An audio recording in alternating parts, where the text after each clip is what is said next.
வணக்கம், நான் உங்க டாக்டர் ஆஷா லெனின் பேசுறேன். இன்னைக்கு வந்துட்டு ஒரு ஒரு ஒரு சித்தி, உலகத்திலே பெஸ்ட் சித்தி அவார்டு கொடுக்குறேன்னு ஒருத்தவங்களுக்கு சொல்லியிருக்கேன். என்னன்னா, அவங்க அக்கா குழந்தை, அவங்க ஃபாரின்ல இருந்திருக்காங்க, அக்கா மாமா. இவங்க எங்க வேலை பார்த்துட்டு இருந்த வேலையை விட்டுட்டு அக்கா குழந்தை வந்துட்டு 6 மாசம் வரைக்கும் பர்ஃபெக்டா இருந்தான். அவன் வந்து அவங்க கிட்ட பேசினா, நல்லா ரெஸ்பாண்ட் பண்ணா. பிறந்து 6 மாசம் வரைக்கும் ரொம்ப சூப்பரா இருந்த ஒரு குழந்தை. பேண்டமிக்ல மாட்டிட்டோம். நாங்க வந்து ஃபாரின்ல இருந்தோம். அங்க வந்து வீட்டுல ஃபேமிலி மெம்பர்ஸ் யாரும் இல்லாதனால வேற வழி இல்லாம குழந்தைக்கு வந்து மொபைல், டிவி அதெல்லாம் கொடுத்த மாதிரி ஆயிடுச்சு.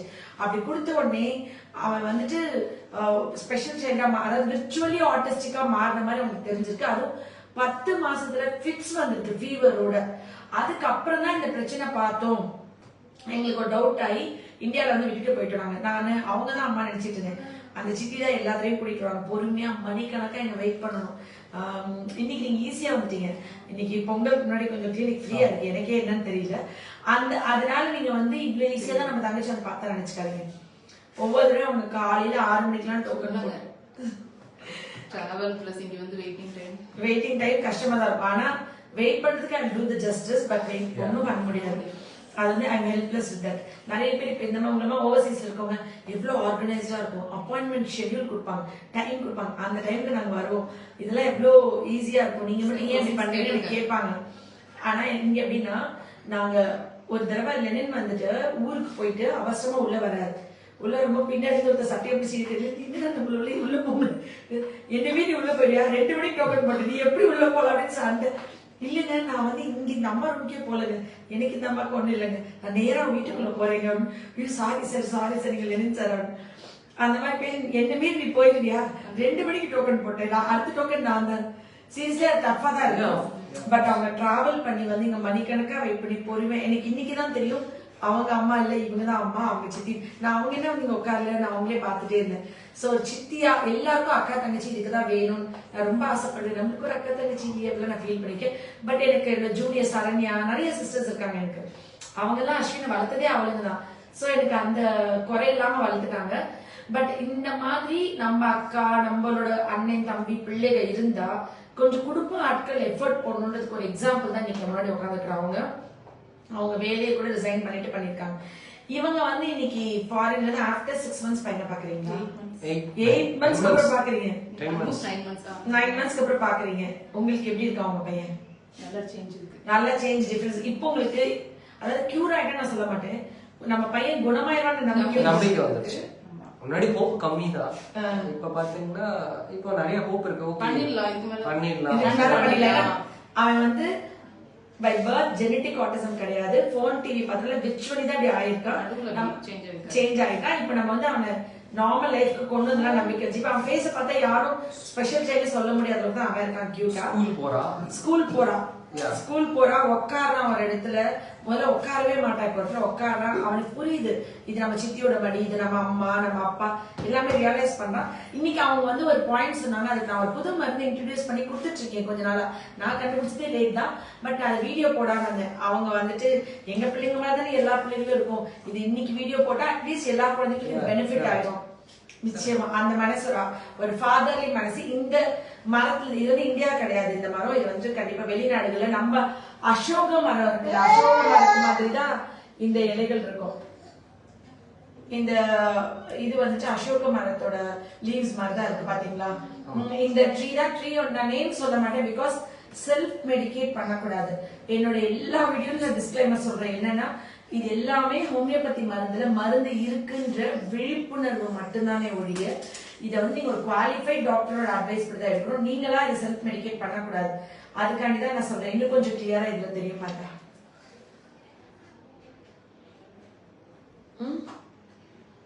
ஓகே, என்னன்னா இது இந்த இந்த செடியில இருந்து தயாரிச்ச மரம் வந்துட்டு ஹிஸ்டீரியான்னு சொல்லுவோம். அதாவது ஹிஸ்டீரியான்னு சொல்ல முடியாது, அதாவது சிரித்தல், அழுதல், கத்துதல் முதலிய வெளிப்பாடுகளுக்குரிய உணர்ச்சிகளை ஓரால் கட்டுப்படுத்த முடியாத நிலை, மிகை உணர்ச்சி கோளாறு, மட்டும் மீறிய உணர்ச்சி வெளிப்பாடு, சிரிக்கிறது, அழுகிறது, கத்துறது, இதெல்லாம் கண்ட்ரோல் பண்ண முடியாம இருக்கிற எல்லா குழந்தைங்களுக்கும். அதே மாதிரி அவங்களால எது கண்ட்ரோல் பண்ண முடியாதுன்னா அவங்க ஜெனிட்டல் இரிட்டபிலிட்டியை அவங்களால கண்ட்ரோல் பண்ண முடியாது. அதாவது யூரின் போற இடத்த வந்து அவங்களுக்கு அப்படி ஒரு இரிட்டேஷன் இருக்கும், பயங்கரமான செக்ஷுவல் இன்ட்ரெஸ்ட் இருக்கும். எல்லா ஸ்பெஷல் கிட்ஸும் யூஸ்வலா ஒரு குழந்தை பிறந்தா 3 வயசுக்கு எல்லா குழந்தைங்களுக்கும் தூங்கி எந்திரிக்கும் போது அவங்களோட ஆண் உறுப்பு வந்து பசங்களுக்கு வந்துட்டு ரொம்ப எரக்டா இருக்கும், விரைப்பா இருக்கும். அது வந்து எல்லா ஆண் குழந்தைங்களுக்கும் இருக்கிற விஷயம் தான். அந்த குழந்தை இதுல வந்து ரொம்ப அது அவங்களுக்கு யூரின் போகும்போது இதெல்லாம் வந்து காமன்.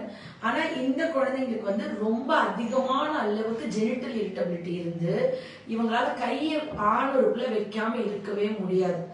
அந்த டைம்ல அப்பா அம்மா அடிச்சா கூட, ரொம்ப அடிக்கிறாங்கன்னா அப்பா அம்மா தெரியாம போய் ஒழிஞ்சு பண்ணுவாங்களே ஒழிய அந்த விஷயத்தை விட மாட்டாங்க. நான் இவ்வளோ நாள் வந்து பிரைவேட் பார்ட்ஸ்ல கை வைக்கிற குழந்தைங்கள நீங்க வந்துட்டு பின்னாடி இந்த அடியை போடுங்கன்னு சொல்ல, பிரைவேட் பார்ட்ஸ் நான் ஒரு மருந்து கொடுத்துட்டு இருந்தேன். ஆனா இவ்வளோ ஸ்பெசிபிக்கா நான் ஒரு விஷயத்த கண்டுபிடிக்கிறதுக்குன்னு சொல்றதை விட இருந்தது என் அறிவுக்கு வர்றதுக்கு கொஞ்சம் லேட் ஆயிடுச்சு. இப்போ ஒரு 1 month தான் நான் கொடுக்குறேன். எனக்கு இது செல்ஃப் டாக் அதிகமா கத்துறது, பேசுறது, பிளாபரிங், அவங்களால வாயை மூட முடியல, கண்ட்ரோல் பண்ண முடியல. செல்ஃப் டாக் அதிகமான செல்ஃப் லாஃப், கோவம், ஆத்திரம், அப்புறம் செக்ஷுவல். இது நான் செல்ஃப் டாக் தனியா, செல்ஃப் லாஃப் தனியா, பிரைவேட் பார்ட்ஸ் தனியா, அப்புறம் நான் இதுக்கெல்லாம் தனியா கொடுத்துருந்தேன். பட் இது எல்லாமே இந்த ஒரு இதுக்குள்ள வந்துருது. இத வந்துட்டு நம்ம மெடிசனா உள்ளார கொடுக்கும் போது நம்ம குழந்தைங்களுக்கு வந்து அந்த சிரித்தல், அழுதல், கத்துதல் மற்றும் தன்னுடைய ஆணுறுப்புல கை வைக்கிறது, ஜெனிட்டல் இரிட்டபிலிட்டியை கம்ப்ளீட்டா கண்ட்ரோல் பண்ணி இந்த ஒரு உணர்ச்சியை வந்து கட்டுப்படுத்த முடியாத நிலை வந்து இவங்களுக்கு மிக உணர்ச்சி கோளாறு. இதை நம்ம வந்து மனநோய்னு சொல்லக்கூடாது, மிக உணர்ச்சி கோளாறு. இது வந்துட்டு அவங்களால அவங்களோட எமோஷன்ஸை கண்ட்ரோல் பண்ண முடியல. ஒரு விஷயம் பேசினா அவங்க கத்துனாலும், அவங்க கோபப்படினாலும், அவங்களோட இதுனாலும், அம்மா அடிச்சா கூட அதுக்கு மீறி வைக்கிறாங்க. அந்த குழந்தைங்களை விடவே வைக்க முடியல அப்படின்னு சொல்லிட்டு இருக்கவங்களுக்குலாம் என்கிட்ட வந்து எவ்வளவு ஐ கான்டாக்ட் எப்படி கவனிக்கிறான் பாருங்க. இவ்வளோ ஆக்சுவலி இவ்வளோ சேட்டையெல்லாம் நீதான் குட் பாய். அவங்க வந்துட்டு நான் பேசுறதுலாம் அப்படியே அவங்க வந்து உட்காந்து அப்படியே கூர்ந்து கவனிச்சுக்கிட்டு இருக்கா, இவ என்னமோ நம்மளை பத்தி தான் சொல்லிட்டு இருக்கா அப்படின்னு சொல்லிட்டு. இந்த மாதிரி இருக்கிற குழந்தைங்களுக்கு இவ்வளவு நாள் ஹோமியோ மெடிசன்ஸ் இப்ப என்கிட்டே தான் மருந்து சாப்பிட்டு இருந்தீங்க, நான் இந்த மருந்து கொடுக்கல, இந்த டிராப்ஸ் உடனே கிளினிக் கால் பண்ணுங்க, உங்களுக்கு ஆட் பண்ணி கொடுத்துருவாங்க. ரொம்ப பெரிய பசங்க ஒரு 8 வயசுக்கு மேல இருக்கவங்களுக்கு 15 டிராப்ஸ் கொடுக்கணும். 8 வயசு கீழே உள்ளவங்களுக்கு 10 டிராப்ஸ் போதும். சிவியரா இருக்கவங்களுக்கு 15-30 டிராப்ஸ் கூட கொடுக்கலாம். இதை வந்து கிளினிக் கால் பண்ணிட்டு இந்த மருந்தை வாங்கிக்கோங்க. இந்த சிம்டம்ஸ் இருக்கு, நான் வந்துட்டு ஹோமியோ மெடிசன் எடுத்து, ஆனா இந்த என்ன எல்லாம் சரியாயிட்டான், நல்லா பேசுறான், எல்லாம் பண்றான், ஆனா இந்த இதை மட்டும் கண்ட்ரோல் பண்ண முடியணும். இன்னொன்னு பண்ணணும், சாக்லேட் ஸ்வீட்ஸ் கொடுக்க கூடாது. எனி ஃபார்ம் ஒரு சாக்லேட் கொடுத்துட்டா 10 நாளைக்கு சிரிப்பாங்க, சிரிக்கிறத கண்ட்ரோல் பண்ண முடியாது. சோ நீங்க வந்து குழந்தைங்களுக்கு அந்த இனிப்பு கொடுக்கறத நிப்பாட்டணும், அது ரொம்ப ரொம்ப முக்கியம். அந்த இனிப்பு வந்து வெள்ளை சர்க்கரையா இருக்கலாம், ஒரு வேற ஏதாவது உணவுல கலந்ததா இருக்கலாம், ஒரு பிஸ்கெட் ஃபார்ம்ல இருக்கலாம், இல்ல நீங்க டைரக்டா சாக்லேட்டா கொடுக்கலாம், இல்ல எப்பயும் once in a while dark chocolate பரவாயில்ல, அப்படிலாம் எதுவுமே இல்லாம இனிப்பு கொடுக்காம இருந்தீங்கன்னா கொஞ்சம் செல்ஃப் லாஃப் கண்ட்ரோல் பண்ணலாம். அந்த மாதிரி கட் வந்து ஒழுங்கா இல்லைன்னா கெஃபிர் கொடுக்கலாம். நான் எப்பயும் கெஃபிர் வீடியோ போட்டுக்கல, எல்லா ஸ்பெஷல் சைல்டுக்கும் கெஃபிர் கொடுக்கலாம். நான் வந்து ஒரு முஸ்லீம் பேஷண்ட் ஒரு தடவை கெஃபிர் என்று ரொம்ப தடவை கேட்டாங்க. நான் வந்துட்டு அப்ப இல்ல ஆக்சுவலி, சரி கொஞ்சம் ரொம்ப ரிக்வஸ்ட் பண்ணி கேட்டேன், சரி வீட்டுல இருக்கு கொஞ்சம் ஊத்தி தரேன்னு. ஆனா எங்க வீட்டுல இருக்க மேற்கீழ ஊத்தி கழுவிடுச்சு, அவங்களுக்கு கொடுக்க முடியல, அவங்க கோச்சிட்டு போயிட்டாங்க. ஆனா எனக்கு வருத்தம் தான்.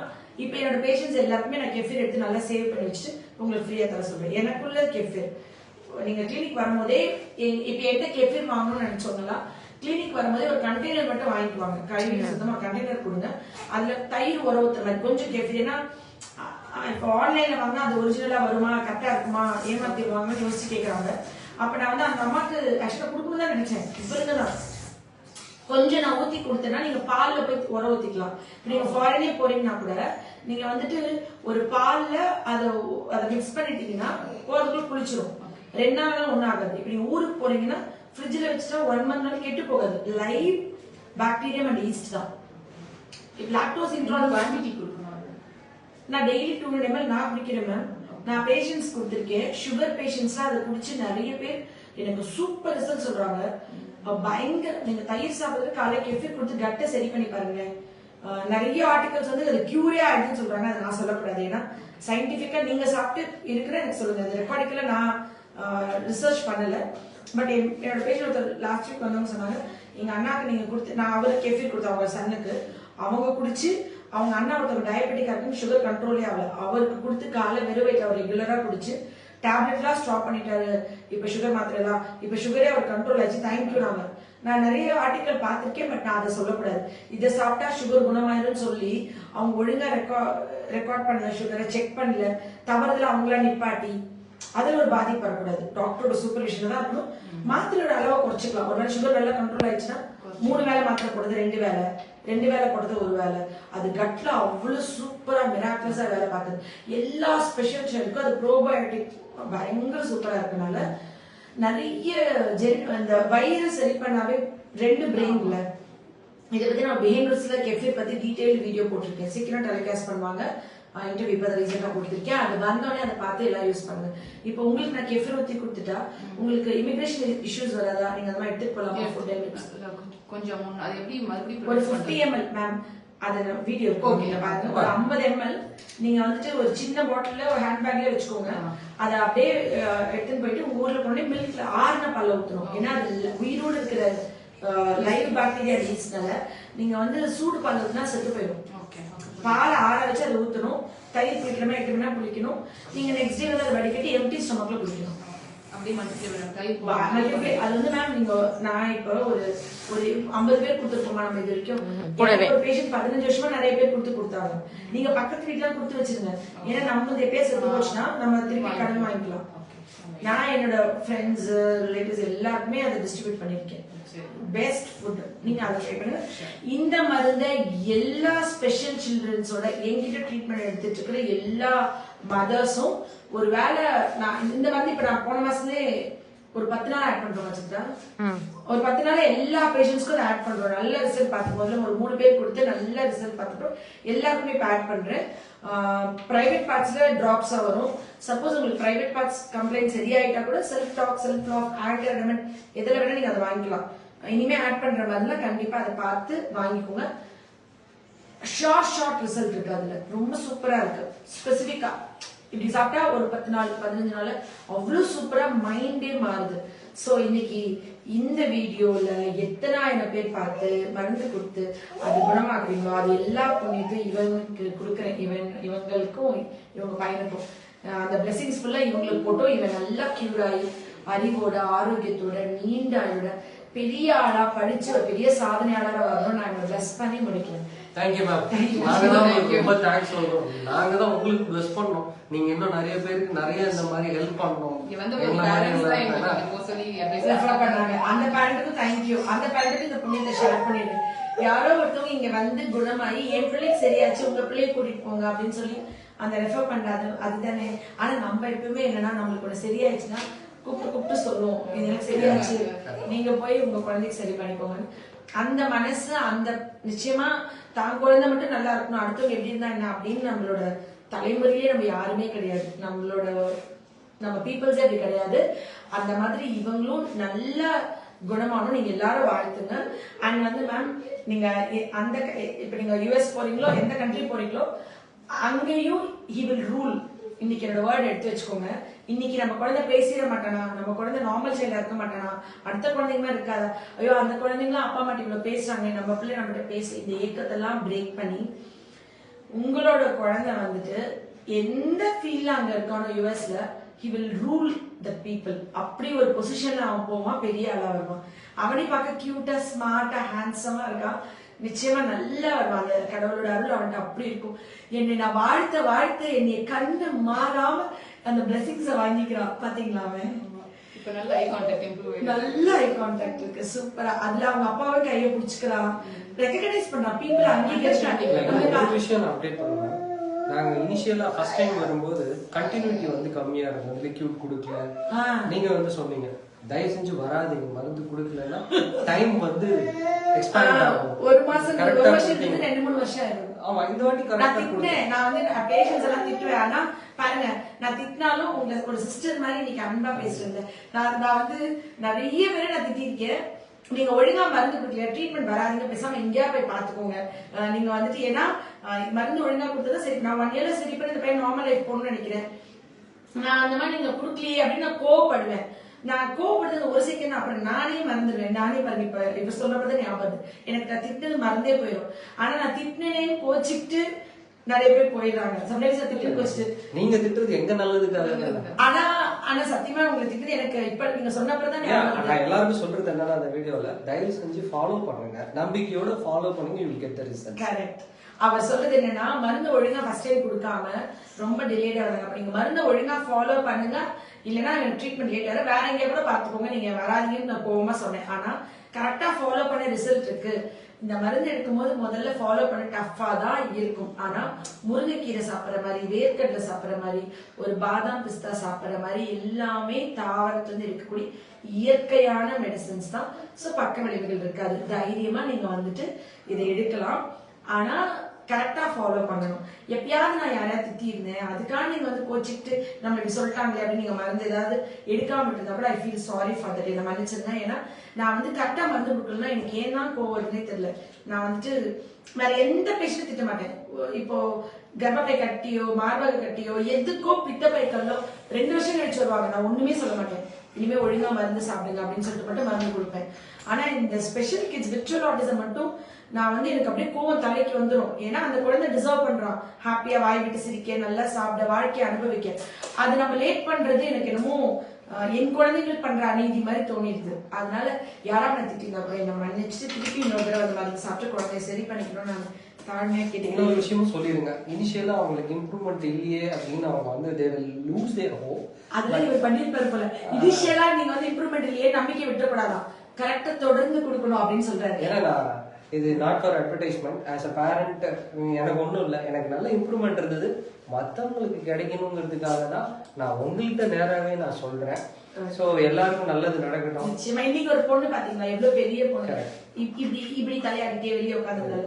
அந்த பொண்ணு இப்ப ட்ரீட்மெண்ட் பாதியில விட்டுட்டு இப்ப வந்திருக்காங்க. ஆனா ஃபர்ஸ்ட் அவ எப்படி இருந்தா தெரியுங்களா, அவ வாயில மேக் பண்ற சவுண்ட் வந்து இப்படி சவுண்ட் மேக் பண்ணுவா, மேக் பண்ணுவா. அப்படி இப்படி அவளை வெளியே பார்த்து பயந்துருப்பீங்களா, அச்சோ இவ்வளோ வயசுல எல்லாம் இருக்கு. அவளுக்கு 20 வயசு. இப்படி கையில கிட்ட ஒரு இது வச்சுக்குவா, வச்சுட்டு இப்படி தலையாடிட்டே இருப்பா. அவளுக்கு நான் ஒரு சூப்பர் மருந்து கொடுத்தேன். அத இப்ப பாருங்க, இன்னைக்கு பாத்துருங்க. இப்ப அவளுக்கு நான் புதுசா ஸ்டார்ட் பண்ணிருக்கேன். திருப்பி கேப் விட்டு இப்ப வந்துருந்தாங்க. தொடர்ந்து எடுத்துதான் எங்களுக்கு கியூர் பண்ணி முடிச்சிருக்கலாம். அந்த அம்மா நான் அவங்களுக்கு திட்டல. என்ன ட்ரீட்மெண்ட் ஆரம்பிச்சதே அவங்க அந்த பொண்ணுக்கு 20 வயசு இருக்கும்போது அவங்க அம்மாவுக்கு வந்து கர்ப்பப்பை எடுத்தாங்க, ஆபரேஷன் பண்ணாங்க. முஸ்லிம் பேஷண்ட் கவனிச்சிக்கவே இல்லையா? அப்போ நம்ம என்ன சொல்ல முடியும்? அப்ப அவங்கள ஒண்ணுமே சொல்லல.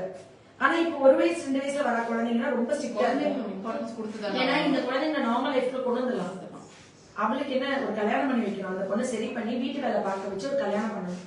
எனக்கு தெரிஞ்சு இந்த உலகத்திலேயே ஸ்பெஷல் கிட்ஸ் வந்து என்ன ட்ரீட்மெண்ட் எடுத்து கல்யாணம் பண்ணவங்க என்கிட்ட தான் அதிகம், ஹையஸ்ட். இப்போ எங்களையும் வந்து டைவர்ட் பண்ணாங்க. டாக்டர்கிட்ட வந்து நான் சொன்னேன், இந்த மாதிரி டைப் ஆஃப் ட்ரீட்மெண்ட்ஸ் தான் நாங்கள் எடுத்துட்டு இருக்கோம் அப்படின்னு. அட்வான்ஸ் தே ஹெசிடேட், இதுக்கு மருந்தே கிடையாது அப்படின்னு அவங்க சொல்றாங்க. அவங்க என்ன படிச்சிருக்காங்களோ அதை சொல்றாங்க. அவங்க வந்து இதுக்கு மருந்து இல்லைன்னு தான் படிச்சிருக்காங்க, அதனால சொல்றாங்க. நான் வந்து இதுக்கும் ஹோமியோபதிலையும் வந்து ஆட்டிசம் அப்படின்னு எழுதி லைனா கீழே மருந்தெல்லாம் இல்லவே இல்லை. இது வரைக்கும் நோ சிங்கிள் மெடிசன் அனௌன்ஸ் பண்ணவே இல்லை. நான் அனௌன்ஸ் பண்ணாதான். நான் இப்ப இனிமேல் நான் பேப்பர் பிரசன்ட் பண்ணா ரிசர்ச் பண்ணி வீடியோ பிஃபோர் ஆஃப்டர் ட்ரீட்மெண்ட் ரெக்கார்டிக்கலாம் with face with reports with patient கேஷன்ஸ் ஃபுல்லா வச்சிருக்கேன். எனக்கு ஐ ஷுட் ஃபைண்ட் டைம்னா எனக்கு இப்ப டைம் அதுக்கு இல்லை. பட் என்னோட brother is doing that process. Maybe in 5-10 இயர்ஸ்க்குள்ள நான் வந்துட்டு பெரிய ஃபாரம்ல இது ரிசர்ச் பேப்பர்ஸா பிரசன்ட் பண்ணி நான் இதான் மெடிசன், இதான் சிம்டம், இப்படி இருந்துச்சு, இப்படி கியூர் பண்ண இனிமே நான் டிக்ளேர் பண்ணலாம். ஏன்னா இது ஃபுல்லா என்னோட ரிசர்ச் ஒர்க். இது இன்னொரு ஹோமியோ டாக்டர் போறீங்கன்னு வச்சுக்கோங்க, ஒரே நிமிஷம் சாரி, இன்னொரு ஹோமியோ டாக்டர் போறீங்கன்னு வச்சுக்கோங்க. இப்ப நான் கொடுக்குற மருந்து பத்தி அவங்களுக்கு நான் ஷேர் பண்ணாதான் தெரியும். இல்ல அவங்க என்ன அவங்க நாலேஜோ அதுதான் அவங்க கொடுப்பாங்க. என்னோட ஏபிசிடி ஃபார்முலா வந்து நான் unless or until I open my mouth no one can find out. ஏன்னா இது என்னோட புரிதல், என்னோட ரிசர்ச், என்னோட ரீசனிங் இருக்கு அதுல. அண்ட் என்னோட டோசேஜ், என்னோட பொட்டன்சி, என்னோட பிரிஸ்கிரிப்ஷன். இது இன்னொரு டாக்டருக்கு க்ளூலெஸ். அவங்களோட ஸ்டைல் வேறையா இருக்கலாம். ஏன்னா இப்ப இந்த மருந்து, இந்த வியாதிக்கு இந்த மருந்து புக்ல இருக்குல்ல, பித்தப்பை கல்லுக்கு இந்த மருந்து கிடையாது, அந்த மாதிரி இது எதுவுமே ரிட்டர்னா இல்ல. இந்த மாதிரி இப்ப நான் இந்த ஒரு வார்த்தை சொல்றேன் இல்லையா, இந்த சிம்டம் இருக்கு.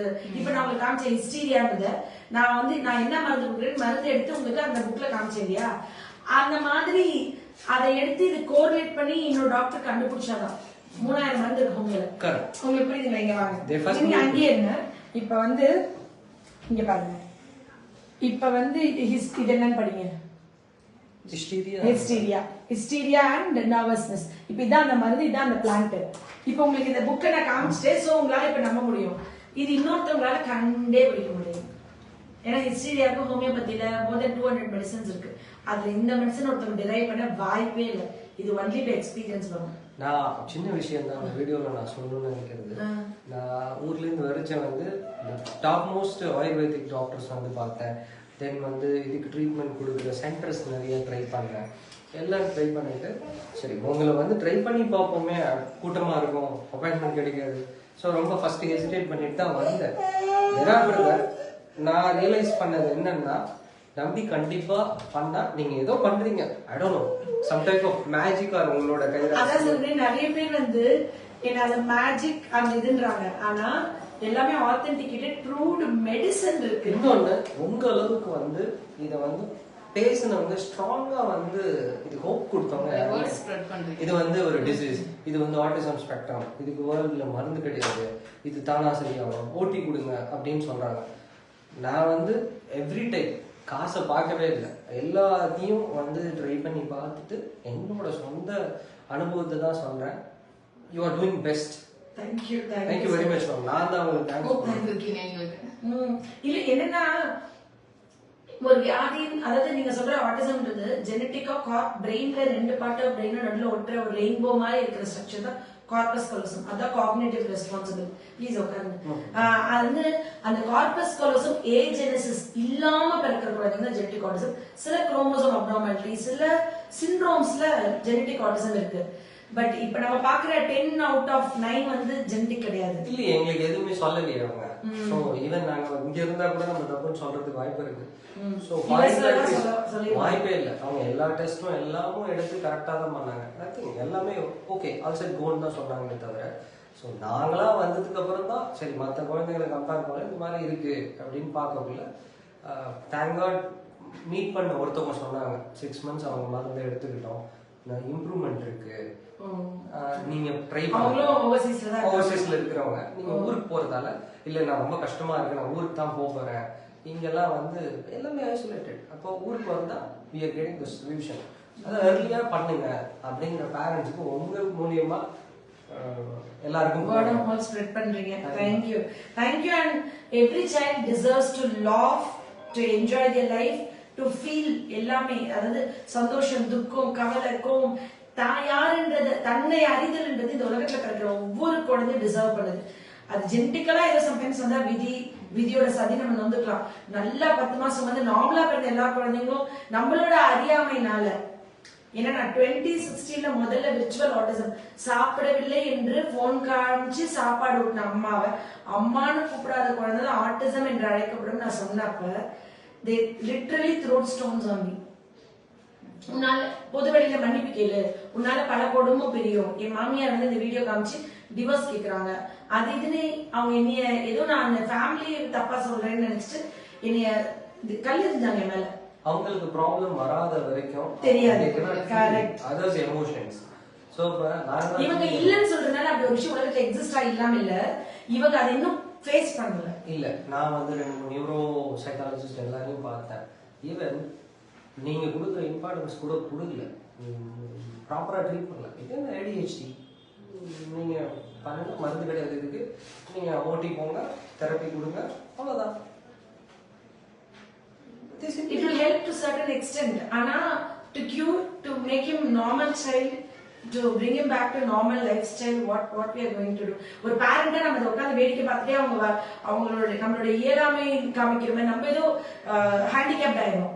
நம்ம குழந்தைக்கு எப்படியாவது என் பிள்ளைய கியூர் பண்ணணும்னு நினைக்கிற வெறி பிடிச்ச ஒரு தாய் தான் என்னைய வந்து தேடுவாங்க. கண்டிப்பா அந்த அப்பா அம்மா தான் என்ன ரீச் பண்ணுவாங்க. நான் எப்படின்னா ஒரு நோயை கடவுள் கொடுத்துருக்காருன்னா அது தீர்வு இல்லாம கடவுள் கொடுத்துருக்கவே மாட்டார்.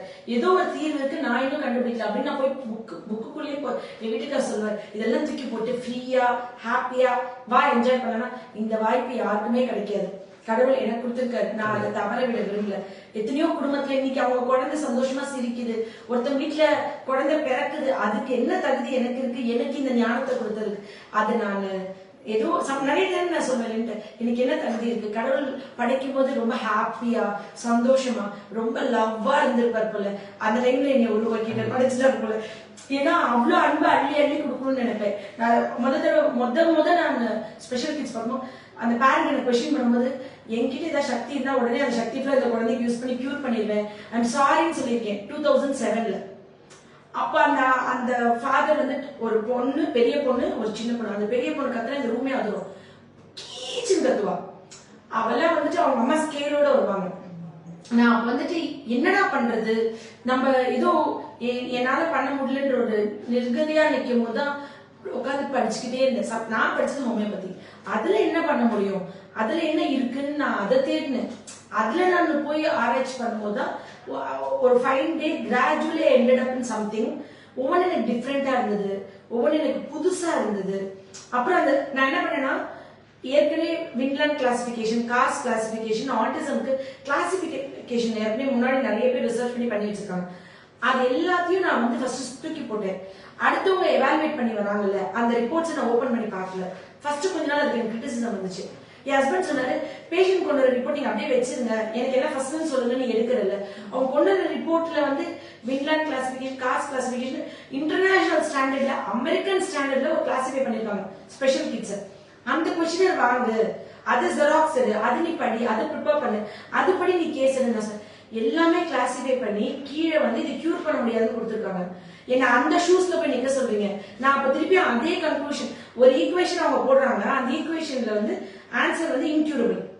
அதே ஈக்குவேஷன் நீங்க போய் என்ன ஃபாலோ பண்ண சொல்றீங்க, நான் அப்ப எப்படி கியூர் பண்ணி ரிசல்ட் கொடுக்க முடியும்?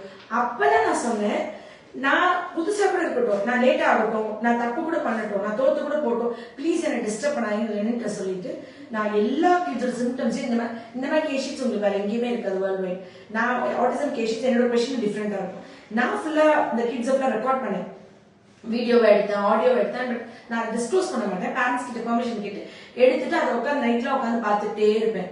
அந்த ஏன் இந்த ஹேண்ட் ஃபிளாப் பண்றாங்க, ஏன் இப்படி கிட்ட பாக்குறாங்க, ஃபார் திஸ்லாம் நான் ரீசன் சொன்னா என்னை வந்து செலிப்ரேட் பண்ணுவீங்க. அதெல்லாம் நான் ஒரு நாள் சொல்லணும். அதெல்லாம் எப்படி நான் அதை டிரைவ் பண்ணேன், எதுக்கு ஏன் இந்த குழந்தைங்க எப்படி ஏன் சைட்ல பாக்குறாங்க. ஏன்னா ஜெனட்டிக்கா டபுள் விஷன் இருக்கலாம், ஆனா நிறைய மொபைல் ஸ்கிரீன் பார்த்து பார்த்து ட்ரை ஐஸ்ல டபுள் விஷன் வரலாம். இப்படி பார்த்தா ரெண்டா தெரியுது, அதனால அந்த குழந்தைங்க இப்படி பாக்குறாங்களோ, அது வந்து நான் அது டபுள் விஷன் இருக்குமோ சொல்லி அது கண்ணுக்கு நான் மருந்து கொடுக்க ஆரம்பிச்சேன். அப்புறம் அந்த குழந்தைங்க கியூர் ஆன அப்புறம் அந்த குழந்தைங்களுக்கு உனக்கு 2 தெரியுமா 1 தெரியுமா எவ்வளவு நேரம் உட்கார வச்சு பேசி, அதுக்கப்புறம் அந்த குழந்தைங்க வந்து ஆமா ஆண்டி எனக்கு இப்படி தெரிஞ்சிச்சு. நீ ஏன் சரியான குழந்தைங்க கிட்ட எந்த டாக்டர்ஸுமே அவங்களோட சின்ன பாஸ் ஹிஸ்டரி கேட்க மாட்டாங்க. நீங்க நம்புறீங்களா? 2 வயசுல ஒரு குழந்தை ஆட்டிசம் ஆகுது, நான் 4 வயசுல கியூர் பண்றேன். அந்த குழந்தை அந்த 2 அந்த ஆட்டிசம் கிட்டா இருக்கும் போது அடிச்சதெல்லாம் சொல்லியிருக்கு. அந்த குழந்தைக்கு அதெல்லாமும் தெரியுது, மெமரி இருக்கு, ஆனா அவங்களால எக்ஸ்பிரஸ் தான் பண்ண தெரியல. அந்த 2 to 4 years இருக்குல்ல, டீச்சர் வந்து கிளாஸ்ல அடிச்சாங்க, கிட்ஸ் கிளாஸ்ல யூகேஜில காலை வந்து கைத்து வச்சு சேர்ல கட்டி வச்சுதான் சொல்லிச்சு. நம்ம வந்து ஆட்டிசம் கிட்டா இருக்கும் போது அவங்களுக்கு என்ன நிஜத்துல நடக்குதுன்னு அவங்களுக்கு தெரியவே தெரியாது நினைக்கிறோம். அவங்க சப்கான்சியஸ் மைண்ட்ல எவ்ரிதிங் இஸ் ரெக்கார்டட். இந்த மாதிரி நிறைய ஆராய்ச்சி பண்ணி அதை பத்தி அனலைஸ் பண்ணி அப்புறம் தான் நான் ஒரு கன்க்ளூஷன் பண்ணேன். உங்க மருந்து கொடுக்குற ஸ்டைல் பாத்தீங்கன்னா நீங்க நிறைய பாயிண்ட்ஸை வந்து கார்லேட் பண்ணி தான் வந்து நீங்க ரெஃபர் பண்றீங்க. ஸோ இதுல வந்து என்னன்னா நீங்க ஸ்பெசிபிக் ஒரு கண்டிஷனை எடுத்துக்கல, எல்லா கண்டிஷன்ஸுக்குமே அப்ளை பண்றீங்க. அப்போ நமக்கே பேரண்ட்ஸ் எல்லாத்தையும் சொல்ல முடியாது, அப்போ ஏதாவது மிஸ் ஆகிருக்கலாம். இன் ஜென்ரல் நீங்க கொடுக்குற அந்த பெர்முடேஷன்ஸ் காம்பினேஷன்ஸ் இருக்கு இல்லையா, அது ஏதோ ஒன்றை வந்து பேலன்ஸ் பண்ணுது. That we have to understand. இன்னொன்னு கிரிட்டிசிசம் எல்லாருக்கும் வர்றதுதான், யாருக்கு தேவையோ அவங்க கிரிட்டிசிசம். இல்ல இது வந்து கடவுளோட செயல். நீங்க எத்தனை நாள் என் குழந்தைக்கு நல்ல குணமாகும், எத்தனை நாள் இவங்க சாமி கும்பிட்டுருப்பாங்க, பிரேயர் பண்ணிருப்பாங்க. அந்த பிரேயர்ஸ் எல்லாம் கடவுள் கேட்டு இது கடவுளோட செயல் என்கிட்ட வர வைக்குது. இந்த பிரபஞ்சத்துல கடவுள் கீழே நம்ம எல்லாம் ஒரு சின்னது. அப்ப என்னை பாதுகாக்கிறதும் எனக்கான காவல் இருக்கிறது கூட கடவுளோட வேலை. It's God's duty. இந்த பிரபஞ்சத்தோட வேலை என்னை பாதுகாக்கிறதுக்கு, தீமை என்னை நெருங்காம இருக்கிறதுக்கு, ஆபத்துக்கள் என்னை நெருங்காம இருக்கிறதுக்கு, கெட்ட எண்ணம் படிச்சவங்களோ இல்ல என்ன அடிக்கணும்னு நினைக்கிறவங்களோ என்னை ரீச் பண்ணாம பாதுகாக்கிறது கூட கடவுளோட வேலை. இது வந்து he will protect me and it is his job he has to do because he chose me to do some good works. So why should I face any negative things? And இதெல்லாமே வந்துட்டு எனக்கு எதுவுமே ஹர்ட்டே ஆகாது. ரொம்ப ஏதாவது hurt ஆனா நான் உடனே வந்து வீடியோலயே எனக்கு இது கஷ்டமா இருக்குன்னு போடுவேன். ரொம்ப 2016 எனக்கு எப்படி ரியாக்ட் பண்ணணும் தெரியாது, எனக்கு புரிஞ்சுக்க தெரியல, எனக்கு என்னோட ஸ்வீட்னஸ் என்னோட குட் திங்ஸ் எனக்கு தெரியல, ஒருவனுக்கு நெகட்டிவ்க்கு ரிப்ளை பண்ணேன். அப்புறம் ஒரு ஸ்டேஜ்க்கு அப்புறம் எனக்கு ஒரு மெச்சூரிட்டி வந்த அப்புறம் நான் ஆன்சர் பண்றதே ஸ்டாப் பண்ணேன். இப்போ ரீசனபிளா ஒரு வீடியோக்கு அது இன்ஃபர்டிலிட்டி சொன்னதுனால நான் வந்து அதுவும் நான் என்ன சொல்லிட்டேன்னா I gave to God and nature. இதெல்லாம் உண்மைதான், கடவுள்கிட்ட ஒப்படைச்சது. சோ இந்த நெகட்டிவ் இதெல்லாம் எனக்கு மைண்டே பண்ணல. நான் இப்ப கூட என்ன சொல்றேன்னா, நான் கோவப்பட்டு திட்டி யாரா ஒருத்தவங்க மருந்து எடுக்க முடியாம போயிருந்தா கூட சரி சாரி வந்து குழந்தைய திருப்பி சரி பண்ணிட்டு போங்கன்னு சொல்றேன். அதுதான் என்னோட வேலைன்னா அது கூட நான் பண்ணக்கூடாது. And I am human being and எனக்கு ஒரு நேச்சர் இருக்கு. இப்பதான் நானே மெச்சூர் ஆயிட்டு வரேன், நானே இப்பதான் குட் கேர்ள் ஆயிட்டு வரேன். சோ நான் வந்து அதெல்லாம் மாத்திக்குவேன் தானே. அதனால நான் என்ன சொல்றேன்னா, கிரிட்டிசிசம் இதெல்லாம் விட்டுருங்க. நமக்கு வந்து தீர்வாகிறதுக்கு ஒரு இடம் கிடைக்கும். அவர் என்ன சொல்றாருன்னா, அவர் வந்து பயப்பட இந்த மாதிரி யாராவது கிரிட்டிசைஸ் பண்ணி ஏதாவது டென்ஷன் ஆனா நீ டென்ஷன் ஆகாதமா, நீ ஒழுங்கா படிச்சு என் பிள்ளைகளுக்கு நல்ல பண்ணலாம், இந்த வேலையை பத்தி நீ கான்சென்ட்ரேட் பண்ணு. கண்டவங்களோட ரிவ்யூ படிச்சுட்டு அடுத்தவங்களோட தாட்ஸ் உங்க மைண்ட்ஸ்குள்ள வச்சுக்காதீங்க. நீங்க உங்களோட பார்வையை வந்து பார்த்துட்டு முடிவெடுங்க. அவர் ரிவ்யூஸ் படிச்சிருப்பாரு போல வரதுக்கு முன்னாடி. இல்ல நம்ம பண்றது தான். ஹோட்டல் போனோம்னா ரிவ்யூ படிக்கிறதா ஒரு ரிவ்யூ நீங்க வந்து எனக்கு இப்ப புரியுது. அவர் வந்து என்னோட ரிவ்யூஸ் படிச்சிருக்காரு, அது படிச்சுட்டு ஃபர்ஸ்ட் வந்து கெஸ்ட் பண்ணிருக்காரு. அதுதான் இப்ப கண்டவங்களோட ரிவ்யூஸ் படிச்சு நீங்க வராம சார் பெய்டு பாட்ஸ் இருக்கு சார். இப்ப நானே 10,000 ரூபாய் கட்டினேன்னா என்னை பத்தி 1000 குட் ரிவ்யூஸ் போடுவாங்க. என்கிட்டயே ஒரு கம்பெனி, ஒரு சின்ன ஷார்ட் ஸ்கேல் கம்பெனி, நீங்க 10,000 ரூபாய் கொடுங்க நான் 1000 குட் ரிவ்யூஸ் போடுறேன். நான் சொல்லி குட் ரிவ்யூ போட்டு யார் பேசுன்னு பாக்குறது, எனக்கு ஒரு 2 கால் ஒன்னும் போட வேண்டாம். அந்த பேட் ரிவ்யூ பார்த்துட்டு வராம இருக்காரு பரவாயில்லன்னு. நான் ரொம்ப கூல் ஹெடட் ஜாலி டைப். நான் இங்க நினைக்கிறதுக்கு நான் சீரியஸா இருக்க மாட்டேன். நீங்க மேபி ஆடியன்ஸ்க்கு சொல்றீங்களா என்னன்னு எனக்கு தெரியல. ஆடியன்ஸ் நான் ஏன் சொல்ல போறேன் மேம், எனக்கு வந்து பர்பஸ் என்னன்னா, என்ன மாதிரி பேரண்ட்ஸ் யாராவது இருந்தா இந்த மாதிரி தப்பெல்லாம் பண்ணாதீங்க. நீங்க வந்து பர்சனலா ஃபீல் பண்ணி உங்க இம்ப்ரூவ்மெண்ட்டை பார்த்துட்டு தென் யூ டிசைட். அந்த ரிவ்யூமே ஏதோ அவங்களோட ஒரு பேட் திங்கா இருக்கலாம். அதுக்கான கர்மா நம்ம ஏன் இந்த கஷ்டத்தை அனுபவிக்கிறோம், நம்மளுக்கு ஏன் இந்த மாதிரி ஒரு குழந்தை விஷயம் நடக்கணுமோ, நம்ம இது செஞ்ச தப்புன்னு ஒரு வேலை திருத்திட்டு ஃபியூச்சர்ல அதை டெலிட் கூட பண்ணிட்டு போலாம், நம்மளுக்கு தெரியாது. But time never weights. அது யார் டிசர்வ் பண்றாங்களோ அவங்களுக்கு ட்ரீட்மெண்ட் அது நிச்சயமா கிடைச்சிடும். எப்படி கடவுளை போய் நம்ம கும்பிட்டு நமக்கு கடவுள் வந்து ஏதோ பண்றாருன்னு நம்ம ஃபீல் பண்றோமோ, அந்த மாதிரி இந்த விஷயமும் மேடம் கிட்ட வருதோம். வாங்க வந்து ஃபீல் பண்ணுங்க, முடியலன்னா then talk with her, she will give you good solutions. இது ஆட்டிசம் வீடியோல இருந்து கொஞ்சம் கொஞ்சமா மாறி அவர் எனக்கு வந்து ப்ரமோஷன் வீடியோ இல்ல சீரியஸ்லி இல்ல ஒரு ஃபாதரா நீங்க பண்றீங்க, அதை அக்செப்ட் பண்ணிக்கிறேன். அண்ட் வந்து அவரோட மனசுக்கு அவரோட தலைமுறையில நீ பிறக்கிற எந்த குழந்தைக்கும் கடவுள் எந்த குறையும் வைக்காம எல்லா குழந்தையும் பிறந்த ஒரு 6வது மாசமே அம்மான்னு கூப்பிட, 1 வயசுலயே நல்லா வாய் பேச, 3 வயசுலயே இந்த உலகத்தை ஜெயிக்க அன்பான குழந்தைங்களா ஆரோக்கியத்தோட நீண்ட ஆயுளோட அமைதி சமாதானத்தோட சந்தோஷமான குழந்தைகள் தலைமுறையா உருவாக்கணும். எல்லாருக்கும் உங்க எல்லாருக்கும் அது இருக்கட்டும். எல்லாரையும் பிளஸ் பண்றேன். Love you all. நன்றி. Thank you sir. தேங்க்யூ.